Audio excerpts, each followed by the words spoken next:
हामी गर्दैथ्यौँ unit 3 digital documentation र हामी त्यसमा गर्दैथ्यौँ प्याराग्राफ स्टाइल र हामीले सीसम्म गरिसकेका छौँ। प्रिभियस सेसनमा जस्तै हामीले एलाइनमेन्टहरू भयो, कसरी एलाइनमेन्ट गर्ने होइन, प्याराग्राफको त्यहाँदेखि इन्डेन्टहरू कसरी गर्ने, अनि कलर होइन, फन्ट कलर कसरी चेन्ज गर्ने, अनि हाइलाइटहरू कसरी गर्ने, त्यो हामीले प्याराग्राफ स्टाइलको प्रिभियस सेसनमा गरेका छौँ। र आज हामी प्याराग्राफ स्टाइलमै हामी डिई गर्नेछौँ र डीमा छ हाम्रो using the bullets and numbering, अनि ईमा छ assigning colour, border and background to paragraph. बुझ्दैछ? यसमा हामी प्याराग्राफको कुरा मात्रै गर्दैछौँ र प्याराग्राफमा चाहिँ हामीले कसरी एउटा बुलेट्स एन्ड नम्बरिङ युज गर्न सक्छौँ, अथवा प्याराग्राफलाई हामीले कसरी कलर ब्याकग्राउन्ड बोर्डर्सहरू हामीले लाउनु सक्छौँ, त्यो चाहिँ हामी यो सेसनमा गर्नेछौँ। ओके, सो तिमीले यहाँनिर देख्न सक्छौ using the bullets and the numbers. र बुलेट्स तिमीले फिगरमा पाउन सक्छौ। यहाँनिर बुलेट्स भनेको यो खालके तिमीले पोइन्ट्स दिनु सक्छौ। यो चाहिँ प्रिडिफाइन्ड तिमीहरूको कम्प्युटरले प्रिडिफाइन्ड बुलेट्सहरू छ। यो बुलेट्सहरू प्रिडिफाइन्ड स्टाइल्सहरू छ। यो स्टाइल्सहरू हामी युज गर्नु सक्छौँ फर बुलेट्स। एन्ड नम्बरिङको लागि यो हामीले फर्मेट्सहरू छ, जस्तै यो प्रकारले डिफरेन्ट फर्मेट्सहरू युज गरेर, डिफरेन्ट स्टाइल्सहरू युज गरेर हामी नम्बरिङ गर्नु सक्छौँ। र बुलेट्स भनेको यो हो, नम्बरिङ भनेको यो तिमीले पाउन सक्छौ फिगर्समा। Okay, you can assign the bullets or number to the least item in the document by using the option on the bullet and numbering toolbar. र तिमीले के गर्न सक्छौ, बुलेट्स र नम्बर चाहिँ कसरी असाइन गर्न सक्छौ भन्दाखेरि तिम्रो टुलबारमा तिम्रो बुलेट्स एन्ड नम्बरिङ भन्ने अप्सन हुन्छ। त्यहाँबाट तिमीले के गर्न सक्छौ, you can use the bullets and numbering option. Okay, you can also create a nested list by using the buttons on the bullets and numbering toolbar. र तिमीले नेस्टेड पनि युज गर्न सक्छौ। नेस्टेड भनेको चाहिँ जस्तै यहाँनिर तिमीले इक्जाम्पल छ, जस्तै नेस्टेड भनेको चाहिँ यो खालके पनि तिमीले जस्तै यहाँ 1 छ, 1.1, 1.2 यसको अन्डरमा तिमीले के गर्न सक्छौ, नेस्टेड पनि तिमीले नेस्टेड बुलेट्स पोइन्ट पनि के गर्न सक्छौ, युज गर्न सक्छौ। बुझ्यो? र यहाँ 1 2 को 2 को पनि 2.1 2.2 यसलाई चाहिँ भन्छ हामीले नेस्टेड फर्म। ओके, नेस्टेड फर्ममा पनि तिमीले बुलेट्स अथवा नम्बरिङ दुईटै युज गर्नु सक्छ। Okay, the general option available for bullets and numbering are shown in figure 3.23 र 3.23 मा तिम्रो बुलेट्स अप्सन देखाएको छ भने 3.24 मा 24 मा तिमीले नम्बरिङ देखाएको छ। र तिमीले अझै तिमीलाई डिटेल्स कन्ट्रोल चाहियो भने तिमीले यो डिटेल कन्ट्रोल डायलग बक्समा पनि हामी जान सक्छौँ र त्यो हामी प्र्याक्टिकलमा हेर्न सक्छौँ कसरी यो सेक्सनमा जान सक्छौँ। र डिटेल्स हामीले कन्ट्रोल यहाँनिर पाउन सक्छौँ, जस्तै बुलेट्सको नम्बरिङको आउटलाइन, इमेज, पोजिसन र कस्टमाइजर थुप्रो प्रकारको हामीले यहाँनिर ट्याबहरू युज गरेर हामीले बुलेट्सलाई के गर्न सक्छौँ, बुलेट्स हामी युज गर्नु सक्छौँ। ओके, सो एनदर हामी ईमा छ, ईमा चाहिँ हामीले एसाइनिङ कलर, बोर्डर एन्ड ब्याकग्राउन्ड र प्याराग्राफमा हामीले कसरी कलर एसाइन गर्न सक्छौँ, बोर्डर्स ब्याकग्राउन्डहरू कसरी एसाइन गर्न सक्छौँ, त्यो हामी गर्न सक्छौँ। जस्तै हामी ब्याकग्राउन्ड कलर लाउनु पर्यो भने एरिया हामी यहाँ युज गर्न सक्छौँ। जस्तै फर्मेट, त्यहाँदेखि प्याराग्राफमा गएर त्यहाँदेखि एरियामा गएर हामी कलर युज गर्नु सक्छौँ फर कलरिङ, अथवा ब्याकग्राउन्ड कलर लाउनुको लागि हामी ब्याकग्राउन्ड पेज कलर, प्याराग्राफको ब्याकग्राउन्ड कलर लाउनु पर्यो भने हामीले यो युज गर्नु सक्छौँ। फर्मेटमा गएर त्यहाँ प्याराग्राफ भन्ने अप्सन हुन्छ, त्यसमा एरिया भन्ने अप्सन हुन्छ, एरियाभित्र कलर भन्ने एउटा ट्याब हुन्छ, त्यहाँ युज गर्नु सक्छौँ कलर। त्यसरी नै हामीले बोर्डर, सपोज यहाँ 3 मा चाहिँ जस्तै एसाइन बोर्डर एसाइन गर्नु पर्यो भने हामी सेम फर्मेटमा जान्छौँ, प्याराग्राफमा जान्छौँ, त्यहाँनिर बोर्डर भन्ने ट्याब हुन्छ, त्यहाँ बोर्डरमा ट्याबमा सेलेक्ट गर्छौँ, त्यहाँदेखि लाइन सेलेक्ट गर्छौँ, स्टाइल सेलेक्ट गर्छौँ, विथ कलर हामी त्यहाँबाट चुज गरेर हामीले के पनि लाउन सक्दो रहेछौँ, हामीले बोर्डर पनि लाउनु सक्छौँ प्याराग्राफमा। Okay, so one by one हामी यसलाई प्र्याक्टिकली हेर्नेछौँ। र मैले अलरेडी यहाँनिर ओपन गरेको छु लिब्रे अफिस राइटर, तिमीले पनि ओपन गर्न सक्छौ by searching Libre office writer. त्यहाँनिर सर्च बारमा गएर लिब्रे अफिस राइटर लेख्यो भने तिम्रो लिब्रे अफिस राइटर त्यहाँनिर पाउन सक्छौ र त्यहाँबाट तिमीले चुज गरेर लिब्रे अफिस राइटर ओपन गर्नु सक्छौ। ओके, र फर्स्ट हामी गर्नेछौँ bullets and numbering. Okay, bullets र नम्बरिङ गर्नेछौँ। र पहिला हामी कुनै पनि नम्बरिङ गर्नु पर्यो भने यहाँबाट चुज गर्न सक्छौँ, कुनै पनि स्टाइल यहाँबाट युज गर्न सक्छौँ। तिमीले यो गर्नु जाने यो, त्यसरी नै यहाँ लेख्दैछौँ हामीले प्राइमेरी मेमोरी। ओके, प्राइमेरी मेमोरीमा अब हामी नेस्टेड युज गर्नु छ भने अब यहाँनिर चाहिँ हामी ट्याब युज गर्छौँ। बुझ्यो? मैले अब यहाँनिर जस्तै मैले यहाँनिर एन्टर गरेँ, यो अटोमेटिक जस्तै हामीले बुलेट नम्बरिङहरू युज गरेको छ भने अटोमेटिक एन्टर गर्ने बित्तिकै अटोमेटिक नम्बर यहाँनिर आउँछ। ओके सो यहाँनिर चाहिँ अब मलाई नेस्टेड युज गर्नु पर्यो अरे अब 1 गरेर या बुलेट पोइन्ट युज गर्नु पर्यो भने चाहिँ अब म के गर्छु यहाँनिर तिमीले यहाँनिर गएर बुलेट पोइन्टमा गएर directly you can press bullet okay sorry पहिला तिमीले यहाँनिर राख कर्जर ओके बुलेट्समा नजाऊ पहिला तिमीले तिम्रो किबोर्डमा गएर ट्याब त्यहाँनिर की हुन्छ त्यो ट्याब टिबी ट्याब कीलाई चाहिँ के गर्नु प्रेस गरेपछि के हुन्छ यो खालके तिम्रो अप्सन आउँछ ओके पहिला म यहाँनिर लेखिहाल्छु रोम एन ओके यो हाम्रो प्राइमेरी मेमोरीको यो दुईटा फर्म छ अरे सपोज न तिमीले यसलाई बुलेट्स बनाउनु छ अरे ओके बुलेट्स बनाउनु छ भने तिमी यहाँ गएर यसलाई यहाँ गर ओके क्लिक गरेर यतादेखि यहाँबाट गएर सेलेक्ट गरेर डाउन एरोमा जाउँ र कुन चाहिँ बुलेट्स पोइन्ट लाउनु छ तिमीले यो बुलेट पोइन्ट लाउनु सक्छौ यसरी ओके अथवा तिमीले म यसलाई नम्बरिङै दिन्छु भन्यो भने यहाँ गएर पनि तिमीले चेन्ज गर्न सक्छौ तिमीले सपोज एबिसिडी दिन्छु भने नि तिमीले यहाँबाट गएर एबिसिडी पनि युज गर्नु सक्छौ र अदर तिमीलाई 1.1 त्यस्तो खालको छ भने म अहिले तिमीलाई बताउँदैछु त्यो कुरा नेक्स्ट उसमा बताइहाल्छु बुझ्दैछ र यसलाई हामीले अहिले एकछिन बुलेट्स पनि युज गरौँ ओके अब नेक्स्टमा तिमीले एन्टर गर्ने बित्तिकै बुलेटै आउँदैछ बुझ्दैछ अब म यहाँ बुलेट पोइन्ट हटाउनु पर्यो नेक्स्ट जस्तै यो माथिको अब यहाँनिर 1 छ अब म 2 मा 2 यहाँ स्टार्ट गर्नु पर्यो भने पनि म तिमीले सिम्पली एन्टर गर्छ ओके एन्टर गर्ने बित्तिकै यो बुलेट पोइन्ट के हुन्छ यहाँबाट हटिन्छ र यहाँ गएर तिमीले के गर्न सक्छौ यहाँ गएर यो नम्बरिङको यहाँ गएर क्लिक गर्न सक्छौ 2 आइहाल्छ सपोज तिमी यहाँनिर यसो गर्दा पनि यहाँनिर आएन अरे 2 यसो गर्दा तिम्रो 2 आएन यहाँ क्लिक गर्दाखेरि 2 आएन अरे सपोज भने जस्तै मैले यहाँनिर गरेँ अरे यहाँ गएर यसो गरेँ अरे मतलब यहाँनिर 1 आउँदैछ ओके 1 आउँदा सिम्पली तिमीले अब यहीँ गएर यहाँ क्लिक गरेको भए चाहिँ तिम्रो 2 आइहाल्थ्यो तर कोही कोहीलाई 2 आएन 1 आयो भने पनि तिमीले के गर्न सक्छौ यति बेला यहाँ जान सक्छौ मोर नम्बरिङमा गएर तिमीले यहाँनिर स्टार्टेड या कस्टमाइजमा गएर स्टार्टेड एट के गर्न सक्छौ 2 गर्नु सक्छौ यसरी यहाँनिर 2 ल्याउनु सक्छौ ओके 2 मा तिमीले गरे अरे सेकेन्डरी मेमोरी ओके र अब यहाँनिर तिमीलाई बुलेट पोइन्ट गर्नु भने जस्ट तिमीले प्रेस गर्नु पर्यो ट्याब की इन यो किबोर्डमा ट्याब की गर फेरि अब बुलेट पोइन्ट चाहियो भने तिमी बुलेटमा जाऊ र तिमीले यो बुलेट युज गर ओके बुलेट युज गर त्यहाँदेखि तिमी के गर्छौ यहाँनिर जस्तै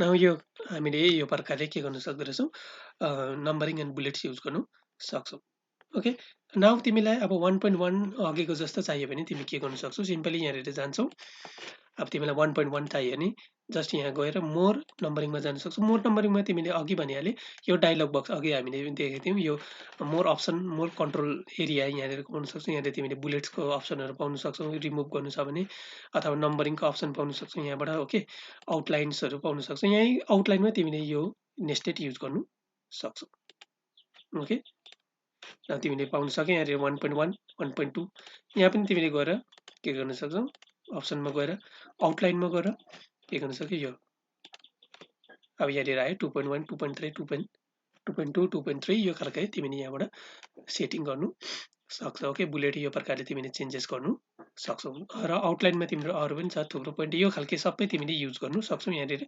प्रिडिफाइन यहाँनिर स्टाइल्सहरू छ ओके र यो पनि युज गर्न सक्छौ इमेजेसहरू पनि युज गर्न सक्छौ ओके र कुनै पनि एउटा तिमीले युज गर्न सक्छौ यसरी बुझ्दैछ यो प्रकारले पनि इमेजहरू गर्न सक्छौ भने तिमी मोर अप्सनमा तिमीले अर्को पनि पाउन सक्छौ बुझ्दैछ यो पोजिसनहरू ट्याबको पोजिसनहरू यिनीहरू तिमीले यहाँबाट कस्टमाइजहरू मैले स्टार्टिङ पोइन्ट देखाइहालेँ र ग्राफिक्स यहाँबाट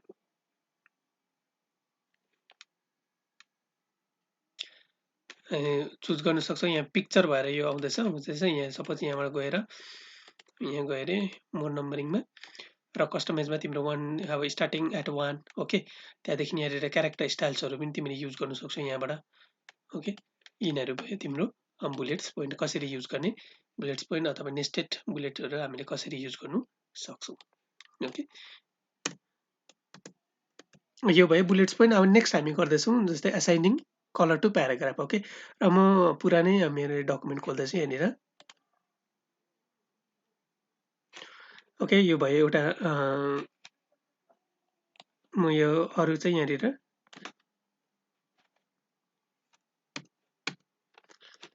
एउटा मात्रै प्याराग्राफ राखौँ, अरु सबै डिलिट गरिदिउँ। Okay, now this is a paragraph. Okay, now यो भयो एउटा प्याराग्राफ। नाउ यो प्याराग्राफलाई चाहिँ अब हामीले के गर्नु पर्यो, कलरिङ गर्नु पर्यो, ब्याकग्राउन्ड कलर दिनु पर्यो, बोर्डर दिनु पर्यो भने हामी कसरी गर्छौँ भन्दाखेरि एकछिन हामी दुईटा राखौँ यहाँनिर प्याराग्राफ। ओके, हाम्रोमा दुईटा प्याराग्राफ छ।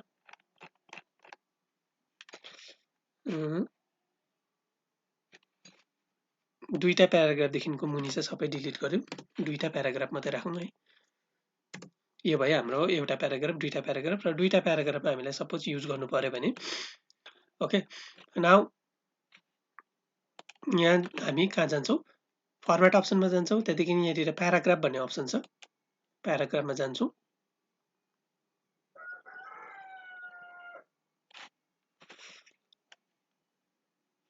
प्याराग्राफमा गएपछि हामीले यहाँनिर पाउन सक्छौँ एरिया। एरिया ट्याबमा गर्ने बित्तिकै हामीले यहाँनिर पाउँछौँ कलर भन्ने अप्सन। ओके, र कलर भन्ने अप्सन पाउँछौँ, र कलरमा तिमीले कुनै पनि एउटा कलर चुज गरे अरे सपोज। ओके, नाउ यो कलर चुज गरेपछि तिमीले ओके, तिमी देख्न सक्छौ ब्याकग्राउन्ड, मतलब एउटा प्याराग्राफको ब्याकग्राउन्ड कलर हामीले यहाँनिर लाउन सक्यौँ। र फन्ट कलर त तिमीले सिम्पली फन्ट कलर त अस्ति हामीले सिकेको छौँ कसरी फन्ट कलर लाउन सक्छौ। जस्तो म यसलाई हटाइदिन्छु। जस्तै फन्ट कलर भनेको चाहिँ यो अगाडिको यसको लेटरको कलर चाहिँ हामीले यहाँबाटै लाउन सक्छौँ। यहाँ सिम्पली हामी यहाँबाट के गर्न सक्छौँ, यसरी लेटरको कलर लाउन सक्छौँ। ओके, नाउ अब यिनलाई त्यो अब फेरि तिमीलाई ब्याकग्राउन्ड प्याराग्राफको ब्याकग्राउन्ड चाहियो भने, ब्याकग्राउन्ड कलर चाहियो भने तिमी फर्मेटमा जान्छौ, फेरि प्याराग्राफमा जान्छौ। ओके, यहाँदेखि कलरमा जान्छौ, त्यसको बादमा कलरमा गएर कुनै पनि एउटा युज गरौँ। ओके, यो प्रकारले तिमीले ब्याकग्राउन्ड कलर युज गर्नु सक्छौ। ओके, यसलाई तिमीले अब यहाँनिर ब्ल्याक गर्नु सक्छौ। बुझ्यो? अब तिमीले अब नेक्स्ट चाहिँ छ हाम्रोमा अब फर्मेट कलर, प्याराग्राफ कलर, यहाँनिर योहरू पनि युज गर्न सक्छौ। बुझ्दैछ? ब्याकग्राउन्डमा यो अप्सन्सहरू पनि युज गर्न सक्छौ यसरी। बुझ्दैछ? प्याराग्राफमा मैले यो तल्लोपट्टि युज गरेँ। अझै हाम्रो थुप्रो यहाँनिर छ। जस्तै यो भयो हाम्रो यहाँनिर थुप्रो अप्सन यिनीहरू युज गर्न सक्छौँ। बिट म्याप युज गर्न सक्छौँ। ओके, यो बिट म्यापहरू युज गर्न सक्छौँ। जस्तै यो सपोज युज गरिदिउँ, यो प्रकारले युज गर्न सक्छौँ बिट म्याप। बुझ्दैछ? त्यहाँदेखि फर्मेटमा गएर हामी फेरि जान्छौँ प्याराग्राफमा। त्यहाँदेखि हामी बिट म्याप पनि थुप्रो प्रकारको छ। त्यस प्रकारले हाम्रो यहाँ प्याटर्न, यो खालको प्याटर्न पनि हामी युज गर्न सक्छौँ। ओके, प्याटर्न पनि युज गर्न सक्छौँ। अनि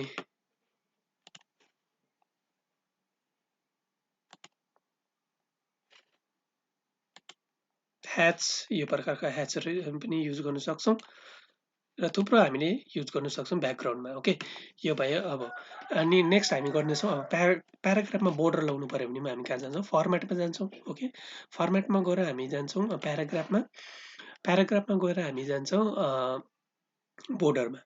ओके, बोर्डरमा जान्छौँ। बोर्डरमा गएर चाहिँ हामी के गरिदिन्छौँ, अब यहाँबाट स्टाइल चुज गर्छौँ कुन चाहिँ हामीलाई बोर्डर चाहियो। ओके, कुनै पनि एउटा बोर्डर, सपोज तिमीलाई यो डबल लाइन भएको बोर्डर अथवा यो कुनै पनि एउटा बोर्डर मन पर्यो अरे, सपोज यो बोर्डर मन पर्यो अरे, र तिमीलाई कलर एउटा चुज गर्नु पर्यो अरे, तिमीले डार्क रेड चुज गर्यो अरे। न अब यसको विथ तिमीले यहाँबाट चुज गर्न सक्छौ। यसको विथ 1 पिक्सल युज गरेँ मैले। त्यसको बादमा यहाँनिर तिमीले यस्तो प्रकारले लाउनु सक्छौ। यहाँ क्लिक गर्छौ बक्समा। ओके, यो बक्समा क्लिक गर्छौ, यहाँबाट कलर फेरि नेक्स्ट चुज गर्नु पनि सक्छ। ओके, स्टाइल चुज गर्नु सक्छौ। यहाँबाट स्याडो लाउँछ कि लाउँदैन, यो स्याडोहरू युज गर्न सक्छ। नर्मल युज गर्नु भने नो स्याडो, बुझ्दैछ? अथवा यो स्याडो पनि यो प्रकारले युज गर्नु सक्छौ। ओके, ओके गर्ने बित्तिकै तिम्रो के भयो, यहाँनिर बोर्डर आयो। ओके, तिमीले बोर्डर देख्न सक्दैछौ। यो प्रकारले तिमीले बोर्डर लाउन सक्छौ। अब यो तल्लोमा पनि तिमीलाई बोर्डर चाहियो अरे सपोज, फर्मेटमा जान्छौ। त्यसको बादमा हामी जान्छौँ पेजमा। पेजमा गएर अब तिमीले सिम्पली यहाँबाट एउटा स्टाइल चुज गर्छौ। त्यसको बादमा तिमीले अब यहाँबाट यसको विथ बढाउनु छ भने यहाँबाट विथ बढाउन सक्छौ, यहाँनिर लगाइदिन्छौ। ओके, त्यहाँदेखि अब कलर चुज गर्नु छ भने यहाँबाट कलर चुज गर्छौ। ओके, नाउ सपोज तिमीलाई स्याडो चाहियो अरे यो स्याडो लगाइदिउँ स्याडो चाहिँ तिम्रो होस् अरे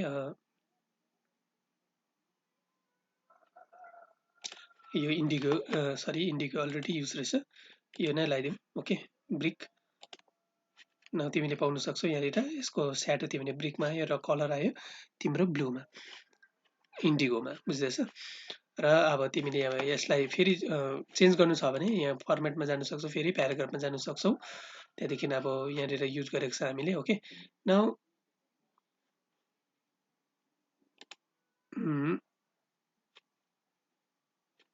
ओके ग्रिन युज गरिदिउँ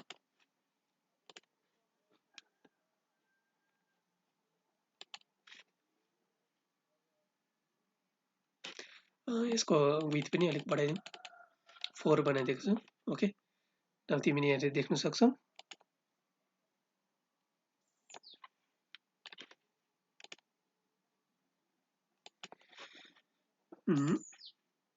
प्याराग्राफमा ओके न पहिला यसलाई हामीले एरियाको कलर अलिकति अर्कै राखिदिउँ ओके नाउ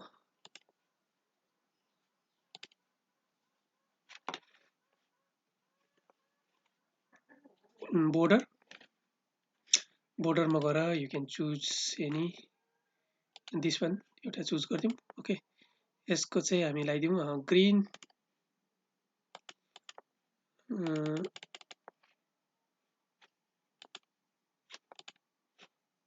ओके यहाँ चेन्ज भएको छैन एकछिन यसलाई नर्मल पोजिसनमा लगाइदिउँ पहिला ओके त्यसको बादमा यो लगाइदिउँ ग्रिन कलर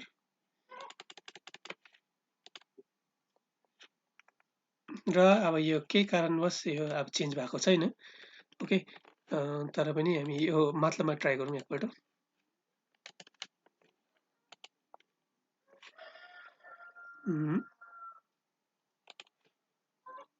यो लगाइदिउँ र ओके ग्रिन ओके यहाँनिर चेन्ज भयो यो तल्लोमा के भएर यहाँनिर चेन्ज भएन तर तिमीलाई फेरि चेन्ज गर्नु पर्यो भने त्यहीँ गएर यो प्रकारले तिमीले के गर्नु सक्दो रहेछौ चेन्जेस गर्नु सक्छौ ओके सो हामीले गर्यौँ आज बुलेट्स एन्ड नम्बरिङ अनि हामीले कसरी एउटा प्याराग्राफमा के गर्नु सक्दो रहेछ त्यसको ब्याकग्राउन्ड कलर अनि बोर्डर कसरी लाउन सक्छौ त्यो हामीले कुरा आज सिक्यौँ so this much for today thank you everyone